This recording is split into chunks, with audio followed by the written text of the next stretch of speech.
Well, good morning, Midwest City. I'm Matt, the mayor of Midwest City, and I want to thank you for taking time out of your busy day to join us this morning. I'd much rather had this in a face-to-face format, but obviously the situation dictates that we do it virtually this year, and hopefully next year we'll get back to normal. Before I get too deep into this and get in trouble again, I want to thank my wife, Narita, and of course my family for their support in allowing me to serve as your mayor. Again, it's my honor and humbling privilege to serve as your mayor. This will be my fifth State of the City address, and this one has been a challenge. I think you would all agree that 2020 presented us with some interesting challenges and unprecedented issues that most municipalities have never faced. But although we have suffered some losses, both personally and through the business world, Midwest City has come out strong. The primary reason we've come out strong is due to the persevering work of our staff, our employees, and of course the council. It was a total team effort throughout this long year. In 2020, the city leadership obviously led us through the ongoing pandemic of COVID-19. We negotiated a multi-million-dollar transition for the hospital this year. And, of course, the catastrophic ice storm recovery that we're just now finishing up. We also had a clean financial audit this year, once again, thanks to the work of our finance team. And I want to take a minute to welcome SSM St. Anthony to the Midwest City family. They are going to be great community partners, and we're looking forward to that relationship. A new position was created in the city of Midwest City this last year. Ryan Rushing, our longtime IT director, has been promoted to Director of Operations. This position was created to provide some relief for the city manager and the assistant city manager and bring some cohesion and integration to several key city divisions throughout the city. I want to congratulate both Ryan and Alan Stevenson, who was promoted to IT director after Ryan's promotion. Congratulations to them both. The evidence of our leadership and superior job this last year is evident in our sales tax collections over the last several months. It was predicted that we could suffer a 30 to 40% drop in revenue when we began the COVID issue and started with the shutdowns. But nothing could have been further from the truth. We have continued to increase sales tax collections over the last year. In most months, we were in double digits over projections and last year's performance. As I've told you many times before, sales tax revenue is vitally important to the survival of our city and providing key services to you. Thank you for shopping Midwest City, and again, it is vital for you to continue to do so. In spite of the challenges we faced with the pandemic, we continue to make progress on all of our 2018 general obligation bond projects. Again, they were projects concerning streets, water, parks and recs, and public safety. We've completed $5 million of a $15 million street projects throughout the residential streets of Midwest City. Construction has begun on the $5 million water booster station on Felix Drive, and we expect that to be complete by the end of the year. Parks and Recreation is in full swing, pardon the pun, with the anticipation and closing of the golf course for a 1-year-long renovation and $5 million of improvements to that course. The council has approved the construction bid for the multi-purpose sports complex located on Southeast 29th, and if you drive by there, Lippert Brothers are already setting up equipment and getting ready for that project. We anticipate by early summer the Reed baseball complex will be complete, and as that is completed, we will start shifting the programming at Fred Meyer's over to Reed. And long-anticipated new Animal Welfare Center is scheduled and anticipated to be open by midsummer. It will be led by long-term city employee Teresa Copeland, who was selected to head up that new facility. Teresa is a long-term employee of Midwest City, having worked in neighborhood initiative and as a code enforcement officer, and we are sure that she's going to do a great job in opening that facility. The design for the W.P. Atkinson Park, located at Town Center, is complete, and we are awaiting the bid process. Mid-America Park is 80% complete in its design phase, and we are waiting federal matching funds to start that project. Public safety bonds are well on their way to be complete.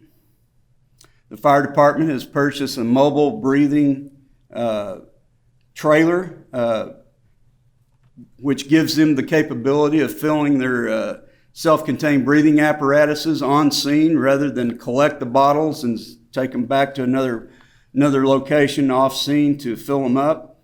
And this has already been utilized on one fire scene. They purchased a new command vehicle, and we've also accepted into the fleet a brand new 95-foot aerial platform, which is located at Station 1. The police department had brand new computers distributed throughout the police department and the upgrade on their storage devices to handle that data that they collect. Although not a general obligation bond project, Emergency Operations Center was able to go live with text to 911 this last year. Again, all of these projects were aimed at improving the quality of life of the citizens of Midwest City and bringing the amenities to our community that will attract new residents and keep the old ones. I would like to highlight some of the non-bond accomplishments throughout the year. The Reverend Robert Coleman, Economic Development Director of the City of Midwest City, was well engaged throughout the year. Although we saw several restaurants close, we also saw several restaurants open, and we have 6 to 8 online to be open throughout the year. Again, the long-awaited Olive Garden was open, and they haven't missed a step since they opened their doors. We are hopefully optimistic that the Warren Theater will reopen this year and be just as successful and glamorous as it was the day it opened.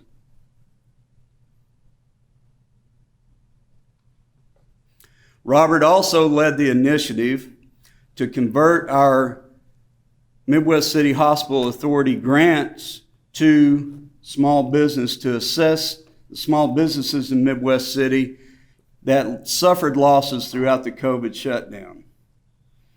We had one round of grant applications, and we are in our second round of grant applications, and we have received to date 37, and the emphasis continues to be towards small businesses. We appreciate Robert's attention to detail and attention to keeping our small businesses open.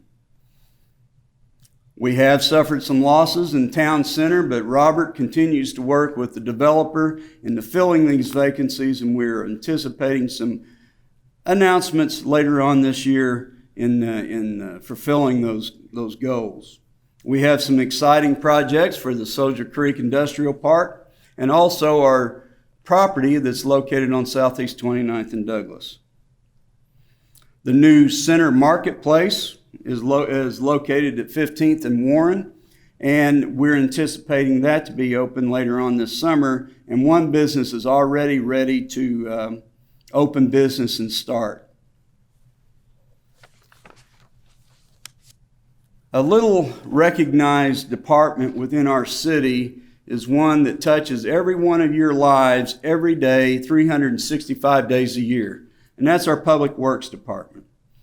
Public Works is led by Paul Streets, and it includes streets, water treatment, sewage treatment, and sanitation. And again, these selfless individuals go out every day, regardless of the weather, and continue to do their job and serve this community well. And I love putting out data. I love telling you exactly what they've done over this last year. They've collected 32,000 tons of trash this last year. They collected took up 11,000 bulk pickups. The bulk pickup program started late last year, and it's been a very popular amenity for our citizens.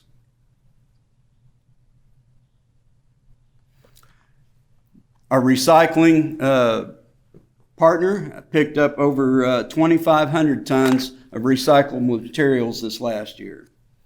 Public Works responded to 347 possible sewage backups, and Midwest City has almost 300 miles of sewer lines, and this last year, despite all the other challenges, they were able to inspect almost 100 miles of that sewer lines, and I believe that they have to maintain a certain percentage in order to keep their DEQ certification. Stormwater received 1,200 drop-offs of hazardous waste and materials. And the Water Resources Recovery Facility treated 2 billion gallons of wastewater over the past year.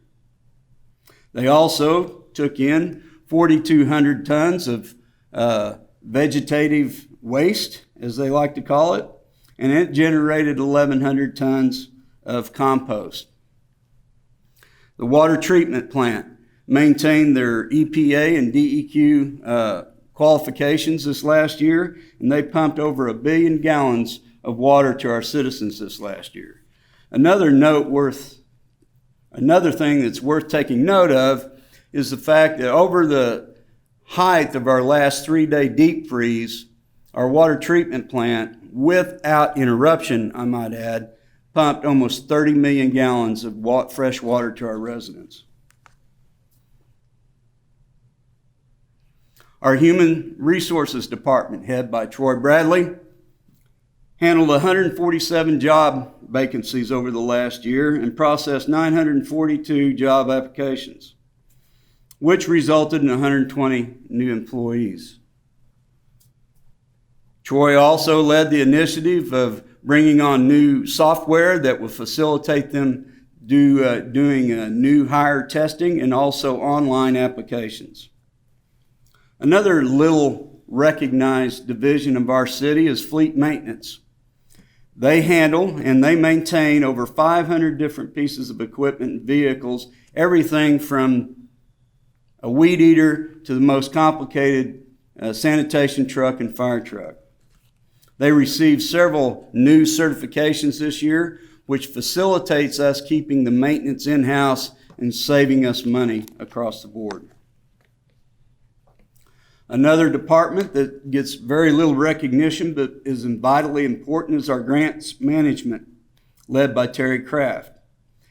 Terry handled over $100,000 worth of rent and utility assistance for our residents that suffered furloughs or job loss as a result of COVID. She encourages our citizens to contact us if there is a need, and we can currently have funds available all the way through June of 2021. Our City Clerk Office, led by Sarah Hancock, and customer service, and the girls down there are wonderful, but they handle 21,000 different utility accounts throughout the city, and they handled $26 million worth of bid packets this last year. Neighborhood Services, led by Mike Stroh, maintained 34 neighborhood associations, along with collecting $30,000 worth of food on their annual food drive in cooperation with our community partner at Sam's. They were able to assist 112 families during the Christmas holidays, the Autumn House, and also the Middale Schools Food Bank program. Neighborhoods in Action assisted 500 juveniles with court-appointed community service, while code enforcement, even though they were hampered by the ice storm, they were able to work over 8,000 cases, issuing 241 citations. Our communications and marketing department also had to reinvent the wheel all year long. The year started with us having to cancel the coveted Veterans Day program, which was slated to honor the Vietnam vets. We are currently starting to plan for this year's event. Another note that you might add, on Veterans Day, 2 years prior that we had to cancel due to weather, we had perfect weather on Veterans Day. So maybe that's a sign of things to come. Again, Gracie and Susan were able to adapt our different programs to the COVID environment. One of them was the Trick or Treat City, turned into the Trick or Treat drive-through. We saw about 500 cars come through that. Myself and our Vice Mayor, Pat Burns, were out there in costume through the whole thing, and it was a great event. And I have to be careful with this next program. I think the verbiage was meant to trip me up, but the chalk walk became the chalk your walk for covered in color. You say that 5 times quickly, I'll give you a prize. Turned out to be a huge virtual event for our city. Again, we have a great team that continues to look at what we've got and do things greater than what was presented to us, and we appreciate their hard work. Gracie came up with the Create with Grace program and also Calls with Kringle. Susan McQuarrie wants to report that she has seen an increase in activity, and through the Convention and Visitors Bureau, we're starting to get more phone calls concerning these events, and hopefully 2021 we'll see an increase in the activity at the Reed Center and our hotels, who vitally need that. The Midwest City Welcome Center opened up with a new partner. The Oklahoma State Tourism Division has taken over the Welcome Center. They've added a couple of new venues up there, which if you haven't driven by in a while, you might want to take a look at that. And we're looking forward to our partnership with the state of Oklahoma in that area. We do retain ownership and responsibility for Bicentennial Park, located near the Visitor Center. Again, our Parks and Recreation Department had to reinvent the wheel. As you know, or if you don't know, we offer a nutritional services event at our senior citizen center every day, which we provide a meal for our seniors in our community. Due to COVID, we had to convert that to a drive-through, and we provided over 6,000 meals for our seniors over the course since March of the shutdown. Fran Giles, who heads up the Parks and Recreations Department, let us know that we saw a 35% drop in reservations over the course of the year, but we still had 563 reservations for functions over the year, serving over 27,000 people. He also says that our softball programs, both youth, senior, and co-ed, are strong and moving forward. And once again, our police department continues to serve our community every day with professionalism. Chief Claves wants you to know that our police department responded to 70,000 calls for service this last year. And if you extrapolate that out, that is 191 calls per day, or 7.9 calls per hour. Despite their operational tempo, they also established a training advisory committee. They enhanced mental health services throughout the city. They sponsored de-escalation training for all of our police department employees. They also established a peer support team for emergency responders. And 90% of our staff at the police department are currently trained as crisis intervention officers. Crisis intervention officers are the frontline troops in dealing with mental health issues as they respond to calls on the street. We also brought online a new crime scene and fatality accident program in which it has become the model for the district attorney's office for presentation of crime scene and fatality accidents. Fire Chief Bert Norton wants you to know that we responded to a record number of fire cases this year, responding to 2,600 fire calls this last year and 5,400 EMS calls, or emergency medical services call. Fire prevention completed 85% of their overall inspections despite the issues of gaining access due to COVID. The training division, once again, had to recreate the wheel in their training and provided 17,000 hours of training for our firefighters. Major David Rudsell also graduated from the Oklahoma Executive Fire Officer Program, which is a great addition to our overall program at the fire department. Our municipal court welcomed a new court clerk. Christy Shively came on board along with juvenile probation officer Dale Newby. The office also underwent a badly needed renovation. Our amazing finance department continues to keep us out of jail and handles our $177 million budget every year. They produced another clean budget without findings and processed 13,000 vendor invoices over the course of the year.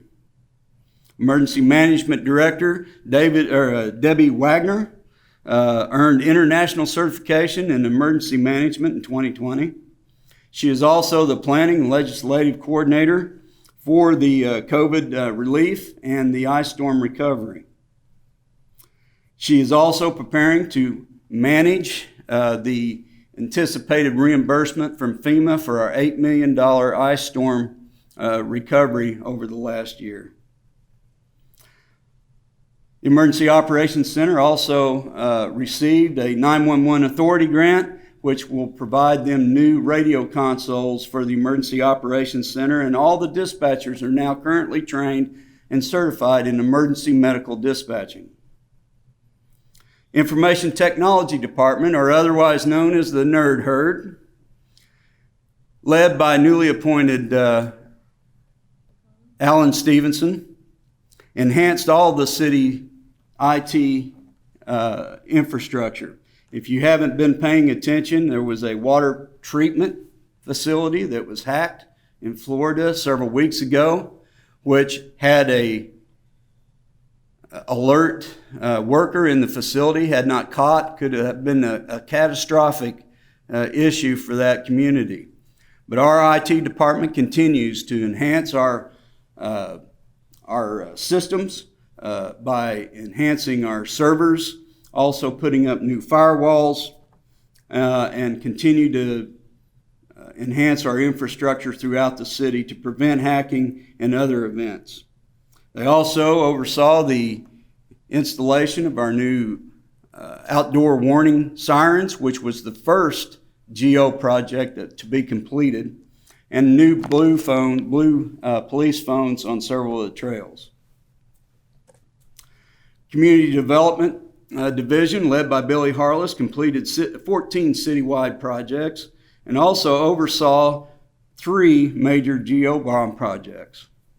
Despite the challenges of 2020, they were still able to have 84 pre-application and pre-development meetings, issued 27 permits as a result of that, and over 100 residential building permits throughout the year. They also issued 8 additional commercial permits along with 60 commercial remodel permits.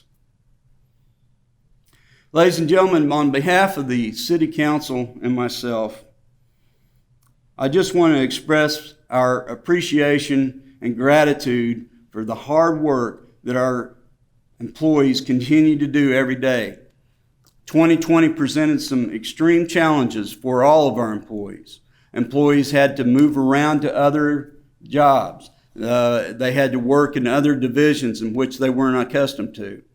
They all did it without complaint, and I'm extremely proud to tell you that we kept all of our full-time employees employed. Not one layoff occurred as a result of COVID-19 within the city of Midwest City. And that's an impressive record for anybody.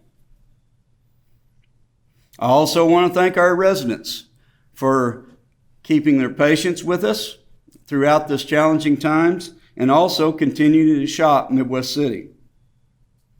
Again, our expectations exceeded our worst fears, and we were able to overcome this, and we continue to grow throughout the city. Before I conclude, I want to highlight some of the issues that we're looking at for 2021. First and foremost, we want to afford every citizen of our community the ability to get a vaccination shot if they choose to take it. So we're working closely with the Oklahoma County City County Health Department, also the State Health Department, in offering our facilities up to facilitate those vaccinations in our community. We've already had a couple events, and we anticipate other events in our community, and the places and times are to be announced shortly. The Nerd Herd has also been tasked with installing and bringing online a new communication system which will enhance our communications ability, but also encrypt our radio traffic, which reduces our issues that are created by non-encrypted radio traffic. They are slated to replace antiquated network switches and also work with our software partners to ensure that our software is up to date and operational so our employees can access the data they need to complete their jobs. Code enforcement, once again, faces huge challenges just on catch-up. They've taken most of their resources and assisted with the storm cleanup. Now they're getting back online and starting to patrol the residential areas and take care of some of the issues that have been neglected throughout the year due to other jobs. We're asking that you show patience with our code enforcement officers, and also if you have complaints, you can either call their office or go online and file an online complaint.